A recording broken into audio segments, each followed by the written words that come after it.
सैयद अहमद कबीर रिफाई कहते हैं मैं गुजर रहा था खेत के अंदर से, इधर भी पानी था इधर भी पानी था, तो कहते इधर भी पानी था इधर भी पानी था। सैयद अहमद कबीर रिफाई कहते हैं मैं गुजर रहा था, असर की नमाज का टाइम हो गया, मैं जल्दी जल्दी जा रहा, सामने से कुत्ता आ गया। अब कुत्ता आया तो मुझे जल्दी थी, कुत्ता भी भीगा हुआ था। अब मेरा दिल करे कि कुत्ता नीचे उतरे तो मैं गुजरूं, कुत्ता खड़ा है कि ये साइड पे हो तो मैं गुजरूं। कहते हैं देर हो गई तो मुझे डर लगता था, मैंने कभी कुत्ते को भी नहीं झिड़का था, कभी कुत्ते को भी, अपनी इतनी हैसियत ही नहीं, झिड़का ही नहीं कभी किसी को। आप फरमाते हैं देर हो गई तो मैंने कहा या अल्लाह, हजरत सैयद अहमद कबीर कहते हैं मैंने कहा या अल्लाह इस कुत्ते को जुबान ही दे दे, मैं इसे कुछ समझा ही दूं, इसे जुबान ही दे दे, तू तो कादर मुतलक है। मैंने उसे जुबान दे दी तो मैंने कुत्ते से कहा नीचे उतर जा, मैंने नमाज पढ़नी है। तो कहने लगा बाबा जी आप उतर जाए, आप उतर जाए, आप उतर जाए, मैं क्यों उतरूं? तो सैयद अहमद कबीर रिफाई कहते हैं मैंने उससे कहा कि बात यह है कि मेरे ऊपर नमाज फर्ज है, तेरे ऊपर फर्ज नहीं, तो मैंने नमाज पढ़नी है। अगर मैं खेत में उतर गया तो कीचड़ है, मेरे कपड़ों को मिट्टी लग जाएगी, पता नहीं पानी पाक है कि नापाक है, तो तू उतर जा, तेरे ऊपर नमाज नहीं फर्ज, तो मुझे जाने दे।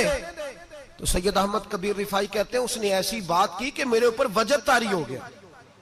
कुत्ते ने बात की तो मैं कांपने लगा। राती जागे शेख सदावे, राती जाग दे कुत्ते, तैथों उत्ते मालक दा दर मूल न छड़ दे, भावे मारो 100 जुत्ते, तैथों उत्ते ओ एक बुरकी दा कदर पछानन, भावे मालक हो मन सुत्ते, तैथों उत्ते रुखा सुखा खा दिने जा रुखा विच सुत्ते, ते तैथों उत्ते उठ बुलिया चल यार मना ले नहीं ते बाजी लै गए नहीं कुत्ते, उठ बुलिया चल यार मना ले नहीं ते बाजी लै गए कुत्ते, ते तैथों उत्ते। सैयद अहमद कबीर रिफाई कहते हैं वो मुझे कहने लगा आप उतर जाए, तो मैंने कहा भाई मेरे ऊपर नमाज फर्ज है, तेरे ऊपर फर्ज नहीं, तू उतर जा, मेरे कपड़े आलूदा हो जाएंगे तो क्या करूंगा? तो कहते हैं उसने बात की तो मैं घबरा गया और छलांग लगा के मैं खेत में उतर गया। मुझे कहने लगा बाबा जी कपड़े अगर आपके कीचड़ से आलूदा हो गए तो पानी से साफ हो जाएंगे, और अगर मुझे हकीर जान के आपका दिल आलूदा हो गया तो 7 समुद्रों से भी साफ नहीं होगा, कपड़े पानी से धुल जाएंगे, और दिल अगर तकब्बुर से आलूदा हुआ तो 7 समुद्रों से भी सही हो सकता ना ना ना, हकीर नहीं जानना। किसी ने हजरत सैयद अहमद कबीर रिफाई से पूछा कि बाबा इतना बड़ा दर्जा, इतना बड़ा मकाम कैसे मिला? तो बाबा जी कहने लगे जिंदगी में कभी किसी को हकीर नहीं समझा, किसी को कभी हकीर, कभी किसी को अपने से कमतर नहीं समझा। तो अल्लाह ने देखे ना, अगर आप नहीं समझेंगे तो उसके लिए भी आपको उन्वान मिल जाएंगे, और अगर समझना है अपने आप को बड़ा तो उसके लिए भी मौके मिल जाते हैं। हजरत शफीक बल्खी बहुत बड़े सूफी बुजुर्ग हुए पर नौजवान थे, जवानी में ही अल्लाह ने बड़ा मर्तबा दिया। हजरत अब्दुल्ला बिन मुबारक बूढ़े थे, दोनों एक महफिल में इकट्ठे हुए। अब बगदाद सारा मानने वाला था और दोनों का मानने वाला था। आखिर में दुआ बुजुर्ग कराया करते थे महफिल के इख्तिताम पर। हजरत शफीक बल्खी जनाब अब्दुल्ला बिन मुबारक से कहने लगे आप दुआ करें, आप दुआ करें, आप बुजुर्ग हैं, अब जिसने जो मानना है उसे उसके लिए उन्वान भी मिल जाएगा। हजरत सैयदना अब्दुल्ला बिन मुबारक कहने लगे बेटे तू दुआ कर, तेरी उम्र थोड़ी है, तेरे गुनाह भी थोड़े हैं, तेरी उम्र थोड़ी है, तेरे गुनाह भी थोड़े हैं। तो सैयदना शफीक बल्खी कहने लगे नहीं हुजूर आप दुआ करें, आपकी उम्र ज्यादा है तो नेकियां भी तो ज्यादा ही है ना, नमाजें भी तो आपकी ज्यादा है ना, रोजे भी तो ज्यादा, रमजान भी तो आपकी उम्र में ज्यादा है ना, आज भी तो आपने ज्यादा। अगर आपने किसी को अपने से बड़ा समझना है तो उन्वान आपको मिल जाए, छोटा समझना है तो उसके लिए भी उन्वान आपको। बात तो ये है कि आप क्या करना, अगर आप किसी को हकीर समझना चाहते हैं तो बात खत्म हो गई। सैयद अहमद कबीर रिफाई फरमाते हैं जिंदगी भर कभी किसी को हकीर नहीं समझा। अल्लाह की सारी मखलूक की क्या बात है, अल्लाह कुरान में कहता है इन्नल्लाह ला यस्तही अन यदरिब मसलन मा बऊदतन फमा फौकहा, अल्लाह शर्म नहीं करता कि एक मच्छर की मिसाल बयान करे या उससे भी कमतर।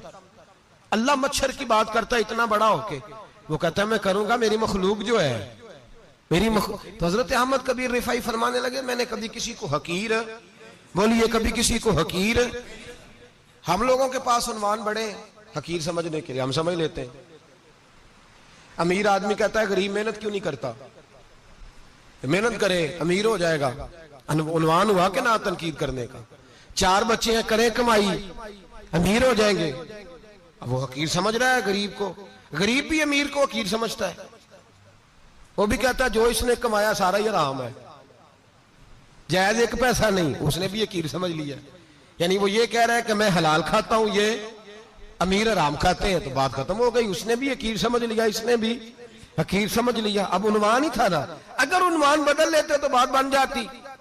अमीर अगर ये कहता कि मैं इस गरीब की मदद करूंगा इसलिए कि पैसे मेहनत से नहीं मिलते, खुदा के फजल से मिलते हैं, तो वो ये ना कहता कि ये मेहनत करता तो आगे चला जाता। और गरीब अगर समझता इस बात को तो ये ना कहता अमीर सारे हराम ही खाते हैं। वो कहता भाई रब ने जो मेरे लिए पसंद किया मुझे दिया, जो इसके लिए पसंद किया इसे दिया, बात खत्म हो गई, झगड़ा खत्म। उन्वान तो मिल जाएगा आपको, मुस्बत भी और मनफी भी। तो अच्छी बात नहीं कि मुस्बत इख्तियार करें, ना मौलवी को, ना सूफी को, ना दरवेश को, ना खेत में काम करने वाले को, ना पट्टे पे मजदूरी करने वाले को, ना गाड़ी का शीशा साफ करने वाले को, ना तेल डालने वाले को, ना किसी को हकीर ना जान, ना किसी के हाल पे तंज कर, ना किसी के गम का मजाक उड़ा, वो जिसे चाहे जैसा नवाज दे। ये मिजाज लुत्फ रसूल है।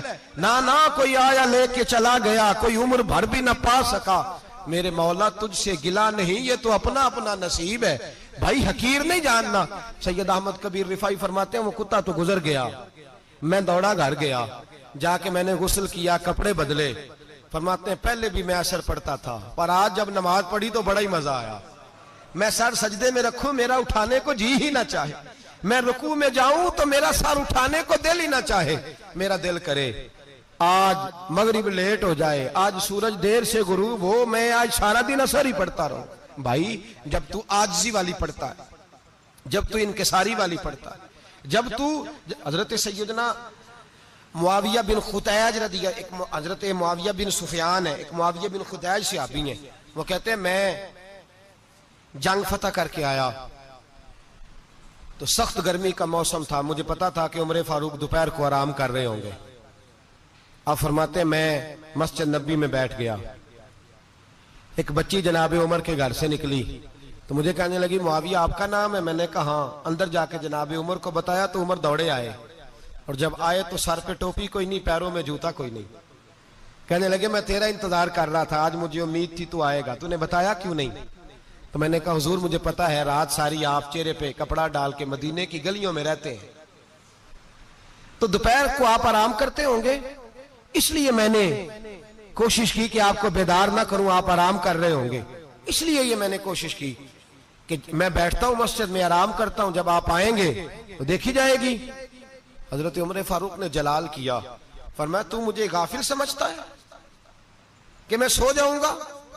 और आप फरमाने लगे मैं कौम का खादिम हूं जिसकी इतनी ज्यादा रियाया हो वो सो जाए चुप करके, मैंने जवाब नहीं देना अल्लाह की बारगाह में? फरमाया मेरे अमीरों की तरह सोने जागने के वक्त मुकर्रर नहीं, मैं कौम का खादिम हूं, जिस वक्त भी आया करो मुझे जगा लिया करो, मुझे कब्र में जाके खुदा को भी जवाब देना है, मोहम्मद मुस्तफा को भी जवाब देना है। मेरे भाई याद रखें जब ये चीजें पैदा, और फिर हमने इन तकल्लुफात में, मैंने कई दफा ये बात बयान की है, अब तो लोग रिश्ते करते हैं तो डीसी कॉलोनी में किराए का मकान खरीदते हैं, 2-4 गैरों की गाड़ियां मंगा के दरवाजे के आगे खड़ा करते हैं, रिश्ता हो जाता है बड़ा घर देख के, और जब शादी के चौथे दिन पता चलता है कि ये किराए का मकान था, तो रिश्ते मकानों पे कायम नहीं होते, एतबार पे कायम होते हैं। वो एतबार टूटता है तो जिंदगी भर कायम नहीं होता दोबारा। जो आप हैं आप वही रहें, जो आप नहीं है वो कभी बनने की कोशिश ना करें। और मेरे अजीज ये भी याद रखें आजिज़ी आपको सवार देगी, और वैसे भी हम अल्लाह के हुजूर जाने वाले, अगर पर्दों में छुप के चले जाएंगे तो बच जाएंगे, और अगर हम अपना आप दिखाते ही रहें, सारी जिंदगी इसी चक्कर में रहें कि मुझे भी पूछो, मुझसे भी मुशावरत करो, मेरी भी बात सुनो, तो ये अना की दौड़ तो खत्म ही नहीं होती। हिर्स सिर्फ पैसे की नहीं होती, हिर्स हवस शोहरत की भी होती है। और नबी पाक सल्लल्लाहु अलैहि वसल्लम ने इसको भी बयान फरमाया है कि ये जो तेरे अंदर चीज पैदा होती है ना, मैं जाना जाऊं पहचाना जाऊं, इससे भी अपने आप को बचा। सहाबा के बाद जिस शख्स की खिलाफत सबसे मजबूत हुई वो हजरत उमर बिन अब्दुल अजीज थे। इतनी बेहतरीन खिलाफत की कि लोगों को हजरत उमर का जमाना याद आ गया। हजरत उमर बिन अब्दुल अजीज, इराक में रहने वाली एक औरत थी। उस औरत का खामद फौत हो गया तो 5 बच्चियां यतीम थी। वो इराक से चली और जनाब उमर बिन अब्दुल अजीज के पास आई कि आप मेरी बच्चियों का वजीफा लगा दें। वो कहती है जब मैं पहुंची ना, यहां तो अब तो इस्तकबाल, आना जाना बड़े मामलात हैं। अब तो बच्ची की बारात आए और 5, 7, 10, 20 लोग दरवाजे पे खड़े ना हो तो बारात नाराज हो जाती है, कहते हमारा इस्तकबाल ही किसी ने नहीं किया। तो इस्तकबाल तो अब इस तरह है जिस तरह नशा नहीं होता, ये इस्तकबाल की हालत है, अमीरों से लेके गरीबों तक। मुझे पूछा ही नहीं किसी ने, कुर्सी नहीं दी, आगे नहीं बिठाया, ये वाला मामला है। और मैं मेरी तरह के लोग, नेक लोगों की बात नहीं करता। अब तो हम देखते हैं फला मौलाना का इस्तकबाल हो रहा है, फला के लिए लोग खड़े हो रहे हैं, नारे लग रहे हैं। और अब तो मैं देखता हूं ऐसे ऐसे हाथ लहराते हैं सूफी और दरवेश कहलाने वाले, जैसे सियासी लीडर लहराया करते हैं। ये क्या तरीका हुआ? ये कौन सा तर्ज जिंदगी? मेरे नबी पाक सल्लल्लाहु अलैहि वसल्लम ने फरमाया जो ख्वाहिश करे कि मैं आऊं और लोग खड़े हों वो तो जहन्नमी है, तो दोज़खी है। सारे वही तरीके हम इख्तियार करते जा रहे हैं, वही प्रोटोकॉल है हर जगह। वो लोग जिनके दरवाजे खुले होने चाहिए थे, वहां भी हर वक्त के लिए मामला तय हो गए।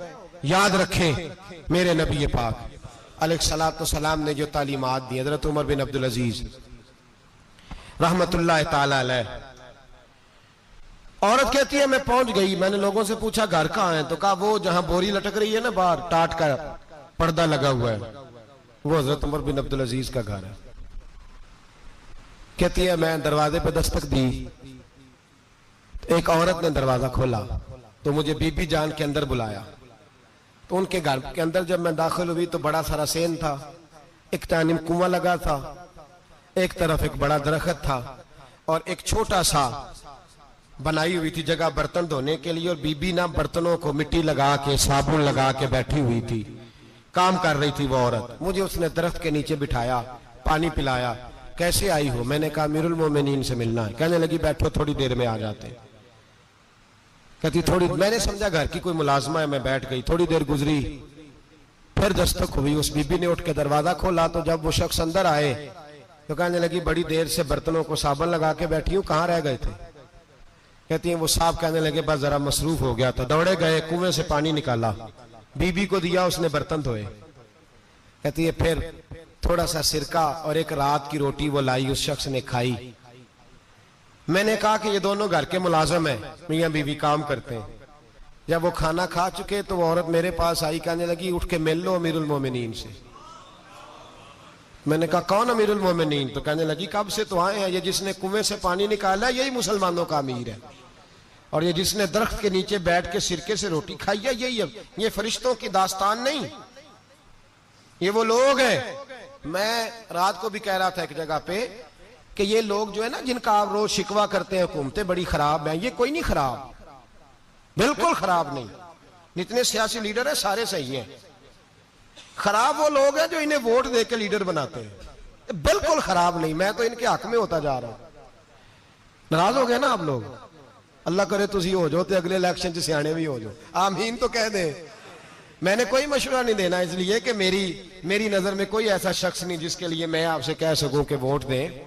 और हम तो ऐसी बात करें तो कई लोग नाराज होकर चले जाते हैं, लेकिन कोई परवाह नहीं, इसलिए कि ये दीन, मेरे नबी पाक का दीन सिर्फ मस्जिद का दीन नहीं। इंशाअल्लाह आइंदा जुम्मे नजरिया पाकिस्तान बयान करूंगा और बताऊंगा कि पाकिस्तान का मतलब क्या, ला इलाहा इल्लल्लाह मुहम्मदुर रसूलुल्लाह सल्लल्लाहु अलैहि वसल्लम। हुजूर का जो कुरान नाफज होगा मस्जिद में, वो कुरान कचहरी में भी नाफज होगा इंशाअल्लाह। और वो कुरान नाफज होने आया है, असेंबलियों में वही कुरान नाफज होगा इंशाअल्लाह। और यही चिराग जलेगा तो रोशनी होगी। बयान करेंगे और डट के बयान करेंगे, आपको बताएंगे।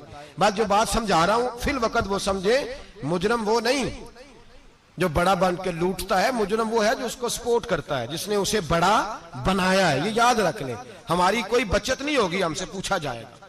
हम सारे कचहरी में खड़े होंगे, अल्लाह सवाल करेगा कि तुम बताओ तुम इनके मददगार क्यों बने थे, तुम सपोर्ट क्यों करते थे, ये पूछा जाएगा और हमने जवाब देना है।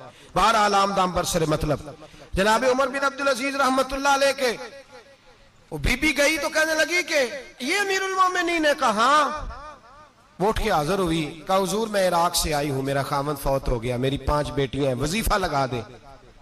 वो बीबी कहती है मेरा दिल था कि यतीम बच्चियों का 100 दिनार साल का लगा देंगे तो बड़ी बात है।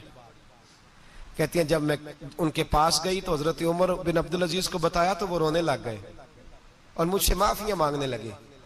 मैंने कहा हुजूर आप क्यों माफी मांगते हैं? तो कहने लगे इसलिए माफी मांग रहा हूं कि तू मेरी रियाया में थी और तेरी 5 बच्चियां यतीम थी, तुझे खुद चल के आना पड़ा है। मेरा काम था तेरी खबर लेता, माफ कर दे अल्लाह की रिजा के लिए। उन्होंने वजीफा लिखना शुरू किया तो मेरी एक बच्ची का 1000 दिनार साल का लिखा। मैंने कहा अल्लाह तेरा शुक्र है। फिर दूसरी बच्ची का 1000 लिखा तो मैंने कहा अल्लाह तेरा शुक्र है। तीसरी का 1000, चौथी मैंने कहा शुक्र है। जब चौथी का लिखा तो मैंने कहा अल्लाह आपका इकबाल बुलंद करे, अल्लाह आपको हमेशा इसी तरह फलता फूलता रखे। कहते हैं जनाब उमर बिन अब्दुल अजीज ने कलम रख दिया, फरमाने लगे मैं 5वीं का वजीफा नहीं लिखूंगा, 4 बहनों से कहना बांट के इसे भी दे दें। कहा हुजूर क्यों? आप फरमाने लगे जब तक तू अल्लाह का शुक्र अदा कर रही थी मैं भी रब से जुड़ा हुआ था और अल्लाह से डर के लिख रहा था। अब तूने मेरी तारीफ की है, अब मेरी जात आ गई है। अब मैं अगर ये वजीफा लिखूंगा तो इससे अल्लाह राजी नहीं होगा, इससे मेरे नफ्स में रिया पैदा होगी। अब मैं 5वीं का नहीं लिखूंगा, जा और जाके इराक के गवर्नर को दे। बीबी कहती है मैं घोड़े पे बैठी और मैं चंद दिनों के बाद इराक पहुंची। जब सवेरे आके मैंने वालिए इराक को रुका दिया तो वो चीख मार के रोया। मैंने कहा क्या हुआ? तो कहने लगा बीबी आज रात को हजरत उमर बिन अब्दुल अजीज का इंतकाल हो गया, फौत हो गए, तो इंतकाल कर गए। कहती मैं भी तड़प के रोई। मैंने कहा मेरी यतीम बच्चियों का क्या बनेगा? तो वो गवर्नर कहने लगा तेरे वजीफे जारी रहेंगे, तुझे मिलते रहेंगे। तो कहने लगी कैसे? कहने लगा मैं अगर तो गवर्नर रहा तो तेरा वजीफा जारी रहेगा और अगर गवर्नरी से उतर भी गया तो मैं जाती तौर पे मालदार हूं, फिर भी तेरी बच्चियों के माहाना पैसे पहुंचते रहेंगे। मैंने कहा तू क्यों देगा? कहती वो रो पड़ा। कहने लगा अगर अमीर हजरत उमर बिन अब्दुल अजीज जैसे हो तो फिर अल्लाह गवर्नरों के दिलों में भी रहम डाल दिया करता है, फिर मेरे जैसे लोगों को भी वो बदल देता है। हजरत उमर बिन अब्दुल अजीज घर आए,